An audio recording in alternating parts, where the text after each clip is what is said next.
Welcome to my channel Karimpuram and technology. ഞാനിന്ന് നിങ്ങളുടെ മുന്നിൽ വന്നിട്ടുള്ളത് പ്രധാനപ്പെട്ട ഞാൻ മേടിച്ചൊരു B6 എന്ന കാറിൻ്റെ അതിൻ്റെ നാനോ കോട്ടിങ്. കാരണം മറ്റുള്ള PPF എന്ന് പറയുന്നത് ഏകദേശം ഒരു 1,18,000 1,35,000 വരെ PPFന് ഏറ്റവും നോക്കി നമ്മുടെ വണ്ടിയുടെ പെയിൻറ്റ് പ്രൊട്ടക്ഷൻ ചെയ്യാൻ നല്ല PPF തന്നെയാണ്. പക്ഷേ എങ്കിലും ശരി, നമുക്കൊരു മിനിമം കോസ്റ്റ് വെച്ച് ചെയ്യുമ്പോൾ ഞാൻ ചെയ്തതെന്ന് വെച്ച് കഴിഞ്ഞാൽ കുറച്ച് ഭാഗങ്ങളിൽ PPFും അതേപോലെ മറ്റുള്ള ഭാഗങ്ങളിൽ മറ്റുള്ള ഇൻറ്റീരിയറും എക്സ്റ്റീരിയറും എല്ലാം നാനോ ഡയമണ്ട് കോട്ടിങ്ങാണ് ചെയ്തത്. ഇൻറ്റീരിയറിൽ സെറാമിക്കും എക്സ്റ്റീരിയർ കംപ്ലീറ്റ് നാനോ ഡയമണ്ട് കാർപ്പറോൻ്റെ നാനോ ഡയമണ്ട് എന്ന പ്രൊഡക്റ്റ് യൂസ് ചെയ്തിട്ടാണ് ചെയ്തത്. അതിനെക്കുറിച്ചുള്ളൊരു വീഡിയോ ആണ് ഞാനിന്ന് നിങ്ങളുടെ മുന്നിൽ അവതരിപ്പിക്കുന്നത്. അതിൻ്റെ സ്റ്റാർട്ട് മുതൽ എൻഡ് പ്രോസസ്സ് വരെ നമ്മളതിൽ കവർ ചെയ്തിട്ടുണ്ട്. എല്ലാവരും ഒരുപാട് കാശ് ഇതിനു വേണ്ടി സ്പെൻഡ് ചെയ്യും. അതിനെക്കുറിച്ചൊരു ഡീറ്റെയിൽ ആയിട്ടുള്ള അതില്ല. അതിൻ്റെ പല ഏജൻസികളും ഭയങ്കരമായിട്ട് ചാർജ് ചെയ്യും. അപ്പം ഞാൻ എൻ്റെ മൊത്തം ഈ വർക്ക് ചെയ്തിട്ടുള്ളത് ഏകദേശം ഒരു 22,000 to 25,000 ഉള്ളിൽ എനിക്കിത് ചെയ്തെടുക്കാൻ പറ്റിയിട്ടുണ്ട്. 30,000 താഴെ 2 വർഷത്തെ ഒരു സർവീസും ഓഫർ ചെയ്തിട്ടുണ്ട്. എൽബസ് എന്ന് പറഞ്ഞ കമ്പനിയിലാണ് ഞാൻ ചെയ്തത്. അദ്ദേഹം വളരെയധികം ആദ്യത്തെ കൊട്ടേഷൻ ഒരുപാട് കുറച്ച് വലുതാണ്. പിന്നീട് എൻ്റെ റിക്വയർമെൻറ്റ് പറഞ്ഞപ്പോൾ ഞാൻ ഏകദേശം എനിക്കൊരു 25,000 താഴെ എനിക്ക് വന്നിട്ടുള്ളൂ. മാക്സിമം 30,000 അത്രയും വരുന്നില്ല. എനിക്ക് 25,000 താഴെ വന്നിട്ടുള്ളൂ.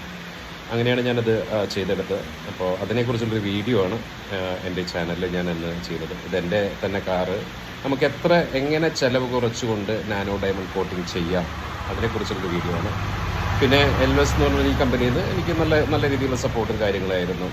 അവരെല്ലാ കാര്യത്തിലും എൻ്റെ വണ്ടി വളരെയധികം സുരക്ഷിതമായിട്ട് തന്നെ, പുതിയ വണ്ടിയായതുകൊണ്ട് വളരെ സുരക്ഷിതമായിട്ട് തന്നെ അവരെല്ലാം ചെയ്തു തന്നു. അപ്പോൾ അത് നിങ്ങളിലേക്ക് എത്തിക്കുക എന്നുള്ളത്, അതായത് ഏറ്റവും ചിലവ് കുറഞ്ഞ് നാനോ ഡയമണ്ട് കോട്ടിങ്ങും അതിനോടൊപ്പം PPFും. ഞാൻ PPF ചെയ്തിട്ടുള്ളത് പ്രത്യേകിച്ച് പിയാനോ ഫിനിഷിങ്ങുള്ള ഭാഗത്തും ഏറ്റവും അടിയിൽ, പിന്നെ സൈഡിൽ മിറർ, ഇതത്ര മാത്രമേ PPF ചെയ്തിട്ടുള്ളൂ. ബാക്കിയെല്ലാം ഞാൻ നാനോ ഡയമണ്ട് കോട്ടിങ് ചെയ്യും. അങ്ങനെ രണ്ടും കൂടി ചെയ്യുമ്പോൾ നമുക്ക് കോസ്റ്റ് എഫക്റ്റീവായി. അല്ലാന്നുണ്ടെങ്കിൽ PPF ചെയ്യണമെന്നുണ്ടെങ്കിൽ ഓൾമോസ്റ്റ് ഒരു 1,15,000 1,20,000 1,30,000 90,000 മുതൽ 1,30,000 1,40,000 വരെ അതിൻ്റെ എക്സ്പെൻസാണ്. അപ്പോൾ അതിനെ നമുക്കൊരു 25,000 രൂപയിൽ ചെയ്യാൻ പറ്റുന്നുണ്ടെങ്കിൽ that will be the best we can do it our car. കാരണം ഇതിന് മാക്സിമം ഇതിൻ്റെ പെയിൻറ്റിങ് നമ്മൾ ഒരു 5 വർഷം കഴിഞ്ഞ് പെയിൻറ്റ് ചെയ്യുകയാണെങ്കിൽ ഏകദേശം 1,00,000 റുപ്യ അല്ലെങ്കിൽ ഒരു 1,10,000 1,20,000 കോസ്റ്റ് വരുന്നുള്ളൂ. പിന്നെ PPF ചെയ്ത് കഴിഞ്ഞാൽ കാര്യമായിട്ട് സ്ക്രാച്ച് ഉണ്ടാവില്ല. പക്ഷേ ഒരു ആക്സിഡൻറ്റോ കാര്യങ്ങളോ സംഭവിക്കുകയാണെങ്കിൽ തന്നെ PPF ഒന്നും പ്രൊട്ടക്റ്റ് ചെയ്യില്ല. അപ്പോൾ അതുകൊണ്ടാണ് ഞാൻ നാനോ ഡയമണ്ട് വിത്ത് PPF അങ്ങനെ ഒരു കോമ്പിനേഷൻ ഞാൻ ചെയ്തത്. Thank you so much.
അങ്ങനെ നമ്മൾ വാഷിങ് കഴിഞ്ഞു. ഇനിയിപ്പോൾ വണ്ടിയുടെ അടുത്ത് നമ്മൾ എന്താ ചെയ്യാൻ പോണേ? ഡീറ്റെയിലിംഗ് ചെയ്യാൻ പോവാണ്, പോളിഷിങ് കാര്യങ്ങൾ.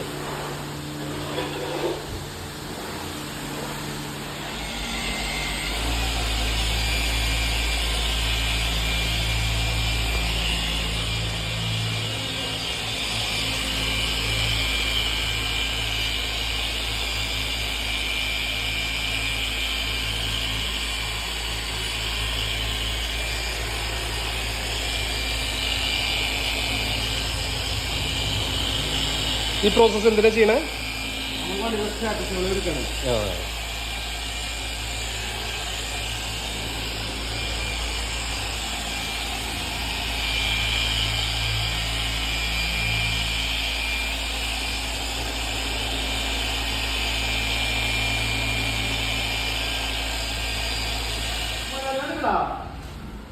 Malalandi.